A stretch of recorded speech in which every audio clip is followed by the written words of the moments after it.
What's up, YouTube? Excuse me. Gotta clear my throat, but yeah, what's up, YouTube? I'm just leaving, dropping my daughter off at daycare. On my way to the gym. Want to talk to y'all today about. This is my first time. I can't believe it's my first time talking about them, but Charleston White, T.I., Boosie, and their sons. And I know there's been a lot of people talking about it lately. So I said, let me jump in on this and give my opinion. Because I kind of am familiar with everybody in this situation and can relate. Let's see if that's shade. Let's see. What's right there? Sun. Yeah, I'm traveling east. But yeah, it's a whole big deal now with T.I., with Charleston White commenting on T.I. and Boosie's sons, saying some crazy stuff about them or whatnot. You know, Charleston White just being Charleston White. And I can speak on this because I have a 19-year-old son. So I'm kind of, T.I., Boosie, and myself, we kind of all in the same age range, and we got kids like in the same age range. And sons at that. And what I want to say about the whole thing is, there's got to be one thing or the other. Either T.I. and Boosie, let me say this first. Man, I'm a real big fan of Boosie. I grew up, but we used to see Boosie when I went to school at UAPB. Boosie used to be in Pine Bluff all the time. Him and Webby, they used to come up here. I think, yeah, Boosie had a Bentley. They used to come up here from Baton Rouge. They used to drive up here to do shows all the time. He done did songs with my partner before, like local rappers in Pine Bluff. Actually, like people I know personally well, just because family affiliations and kids, you know what I'm saying, and family. Boosie used to be in the Bluff. Boosie and Webby used to be in the Bluff all the time, and we seen them came up. You know, I think Boosie like a few years younger than me, but we seen them came up around the same time we did, and they were rapping when we were in college. We see them all the time. It wasn't nothing to go see Boosie and Webby at the show. T.I., we started listening to T.I. too when he got popping, but when we were in Arkansas, you know, Arkansas was real big on Texas, so when all that stuff was going down, flipping T.I., you know, it left a sour feeling in a lot of people's mouth, like in Texas and even Arkansas, because we were big Flip fans, because Flip, another one, he used to be in Arkansas all the time. He used to be in Pine Bluff. He used to always be in Arkansas doing shows, because it's right next door, you know what I'm saying? And so I like T.I. The man can spit. He in the top legends as far as rappers, not even just in the South. And T.I. got bars for days. Boosie is more like Pac. Boosie is like a storyteller, you know, but T.I. got them bars. T.I. can tell stories too. But it left a little sour taste in his mouth, in our mouths, like with just the whole Flip ordeal.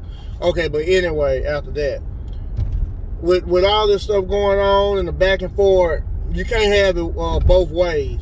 And I'm talking about T.I. and Boosie's sons and them. Either your son's a grown man or he's a kid. Now, if he's a kid, I'm just telling you what I'm going to tell my son. If he's getting into it with somebody he don't know, he just know him as a celebrity, yeah, somebody say something about me or whatever, somebody say something about me and my son responding trying to, I guess, just take up for me, I'm gonna pull my son to the side real quick and be like, hey, get your ass off the internet. Hey, stay out this. This ain't got nothing to do with you. You know what I'm saying? Even if he do say something to you, you close your mouth. We ain't got nothing to say. Because if y'all say he a snitch and say he ignorant and say all this, why you going back and forth with him? You know what I'm saying? Why you even got to provide a lip service? So if you want to be a kid and want my protection, you need to just be quiet. I ain't gonna say what I want to say. You just be quiet and close your mouth and keep it moving. Because y'all are Boosie and T.I.'s kids. Y'all got access to a lot of money, a lot of people. You know what I'm saying? Y'all connected just because your families, and y'all got too much other stuff going. And if you don't got too much stuff going, you can be having a lot of stuff going, because just who your parents are and who they're affiliated with. Especially T.I.'s son, because you got your mama too. Your mama's stupid baller. You know what I'm saying? Your mama and your dad are very successful. And you know what I'm saying? Because I was a big fan of Escape back in the day. I used to love Tiny and them. You know what I'm saying? They was tight. Yeah, Tiny and Candy and all them. We used to fool with them, you know. So, hey, man, you really ain't got no excuse, bro. And also with Boosie son, man, y'all can be trying to get that paper. Why is y'all fooling with Charleston? And then he an older man, too, at that. No matter what he's saying. Or we can play it this way. Y'all want to be grown. I can't protect you then. You can't be asking me to come in. I'm not if you want to be grown. You know what I'm saying? You got to stay, hey, you going to be a kid or you going to be grown. And if you're a kid, stay out of that, and I might address it. And I'm not going on no live and addressing it because I'm not chasing no clout. I'm going to holler at Charleston, you know. But it comes back, Charleston once again trying to expose and show the mentality of certain type of individuals in our community. And he's shining the light on that. Even though he's taking chances, but he already said he's willing to die about it. So, hey. And it'll show the hypocrisy. It'll show the foolishness. If somebody did do something to him over words, it'll prove him right. And that's bad. And I would never want to see that, you know. But what I'm just saying, T.I. and Boosie said the right thing when he was on the interview. I think he was on Vlad when Charleston first mentioned his name. He said, I'm going to keep my mouth closed about Charleston White because my folks, he said his mom and them or somebody in his family told him he's going to end up getting you in jail. And that's what's going to happen because he just playing by just regular people rules. And he trying to break down the street culture stuff. We not going to do violence. We might talk noise and talk crap. Well, you're not finna threaten me because I'm a bail bondsman. Threatening people a lot of times forget. Terroristic threatening is a real charge. If you come out here and say, I'm going to beat your ASS, I'm going to SHOOT you, I'm going to delete you. You say anything, when you say I'm going to delete you with this gun I got, that's terroristic threatening first degree. That's a felony charge. And people don't be realizing that. Your words, that's a felony charge. You're going to go to jail and you're going to have to bond out. And you have to go in front of, you're going to have to go to circuit court. That's felony court, real deal court. You can go to prison behind threatening people. And sometimes people don't realize that. When I was younger, I didn't know that. Even though my dad was a bail bondsman, I didn't know just saying I'll beat your ass, you'll go to jail. I didn't know you could do that, but that's terroristic threatening. So when you got your son on there doing that, and then T.I., you're alluding to things, not threatening, because I know you're smart on that, but you're saying bad things happen, bad this, and that's not, you're opening yourself up for just trouble. Especially the trouble you've been in, you're already a convicted felon. If somebody just wanted to push the issue with you, you making it so it can happen, you know. And like I'm saying, I'm coming from this as a bail bondsman. That's not a good look. The best thing y'all can do is leave Charleston alone, because you're not going to lose no cool points or no anything by not responding to Charleston White, unless you're looking for clout. Now, if you're looking for clout, you know what I'm saying? It might be a different thing. And if you're not looking for clout, you ain't helping your way no way by responding to Charleston. You ain't. I'm not saying you can't get the best of them in a word battle, word, you know, but you ain't winning nothing. You ain't gaining nothing out of it. That's what I'm saying. And like I said, if that's my son, and I seen, because one time I seen my son, because I watched Bosco. I actually put him on Bosco, because Bosco funny as hell. And my son and his little friend started watching Bosco. And I seen them, one day I was watching Bosco, and he was talking to people online, like, hold on, that's my boy right there and his little partner. And they messing with Bosco, and they Joan, and just like Joan and Bosco, they actually wanted Bosco to fire him up. You know, fire him up like what we say, Joan in the roast him. And they were just messing with Bosco, and, you know, that was it. But it never was nothing serious. And I was laughing. I called him after that. I was like, hey, what you doing on the phone with Bosco? He like, me and the partner just messing with him, laughing, because they fans of him. You know what I'm saying? A lot of people fans of Bosco, and they like for him. They want Bosco to roast him. And Bosco funny as hell.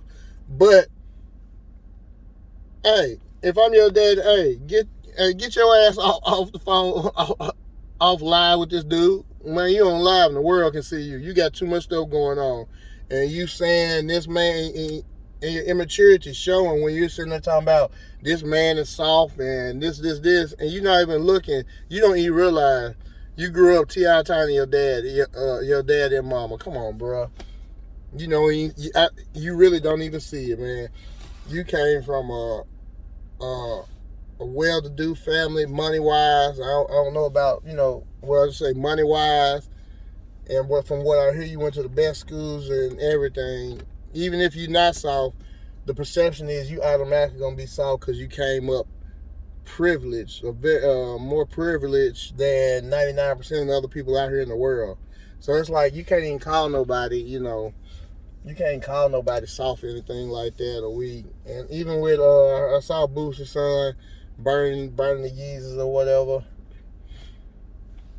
Man, hey, just leave Charleston alone, let him do his thing.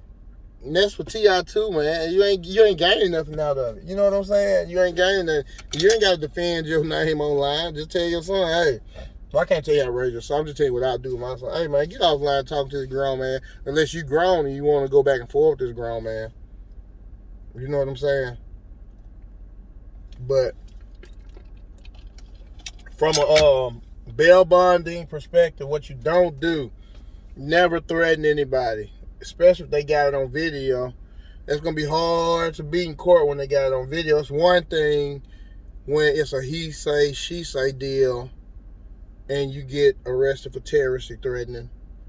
But when they got it on video, and if the prosecutor really out to get you and the judge is out to get you and just say your perception in the community is not really good, you can get found guilty on a terroristic threatening and end up in a like the old head say in the South, the penitentiary.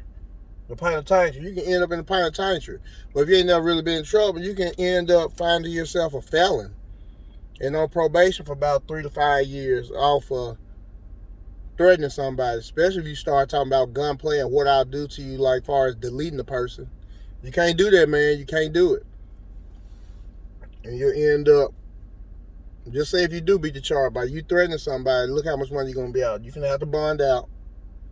You're going to lose time from work because usually, say if you get arrested on a Monday, you have to go in front of the judge first and then get your bond. And you're going to lose 2 days of whole work or 2 days you're being out here minimum of being productive because you're out here threatening people. Especially in the bigger city, just depending if you have to bond out. In the bigger cities, just the process, the bureaucracy of everything, it takes a while. Just say here in Little Rock, say if you do a terroristic threatening, you threaten somebody, I'm gonna delete you with my 4.5, I'm gonna delete you with my 9, I'm gonna delete you with this switch. And I got this on video, and they come show it to the police. And you file charges, you go to the prosecuting attorney, and they file the charges on you. Now you got a warrant. The police come pick you up. Just say you're at work. And just say work right now at 9 o'clock in the morning, and they pick you up. You get processed in the jail. A lot of places like in Little Rock, you're not going to, if they're not going to release you on your own recognizance, you got to sit in front of the judge until you get a bond here. That's going to be the next day. That's fast, though, for big cities. Smaller cities, you might sit there 2 or 3 days before you get a bond. But you're going to go in front of the judge the next day, so you're going to miss this whole day of work. Then you got to bond out. You get your bond in the morning, then you got to wait till around lunch till the bond is actually posted. You ain't going to be able to bond out till 2 or 3 the next day. And you might not get out till tomorrow around 5 for some words. Now you're going to miss 2 whole days of work. Now you got to go home, take a shower, get cleaned up, get some good food, get some rest just to get back ready. So you're going to miss 2 days of work just off the rip. And your bond probably going to be around $5,000 minimum. So you're going to be out $580 just here in Little Rock. You're going to be out $580. Miss 2 days of work. Now you got to go get you a lawyer because you're a high-profile person. And a lawyer for a terrorist threatening probably going to want about 5 to 10 bands. And now you done came out down to 10 bands because you had to respond to a dude online giving his opinion about something. Just to beat it. Then you got to spend time going to court. So now you got to take off work just to go to court. You see what I'm saying? I'm coming from a bail bonds perspective. It ain't a good idea to do that. But, yeah. They should just be quiet. Leave that man alone. Let Charleston White do the law's work. I ain't saying Charleston White wrong or right. But Hey, leave that man alone, and you ain't gonna have no problems. That's all I gotta say. Hey, like, share, subscribe. This is DJ, the Bell Bondsman. I'm out. I'm going to work out. I'm a pool day today. Holla at y'all.